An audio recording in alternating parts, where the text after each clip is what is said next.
All right, so we just finished testing our water, and now we're gonna go ahead and plug our current chemistry into our app. And after doing that, it's gonna punch out what we need to add to the swimming pool. My water temp right now is 70 degrees.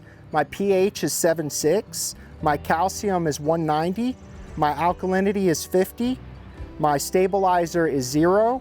My salt level is 2000. So I'm going to get this to where it has an LSI of 0. That's when I know I'm in proper parameters. And this pool, after what we tested, needs 25 pounds of bicarb, also called baking soda, 42 pounds of calcium, 5 pounds of cyanuric acid, and I also want to get my salt level. I want to bring it up to 3,400, so I'm going to need 6 bags of salt as well.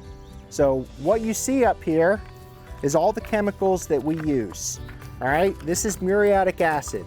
We'll use this to lower alkalinity and also lower our pH levels. What we have in our pantyhose over here is cyanuric acid. All right, this is our conditioner. This helps protect against sunlight and keep our chlorine lasting longer. The reason we put this in pantyhose like this and into the skimmer is because it's slow to dissolve and we don't want it sitting at the bottom of the swimming pool. Next thing we have is our Aqua Salt. Now with our salt, we want to use a food grade salt. We want it to be fine. We don't want it to be very flaky because that type of salt has a lot of additives in it and can create a negative impact on our swimming pool as well. Also, baking soda, or sodium bicarb. All right. We have calcium. And then we have chlorine tablets.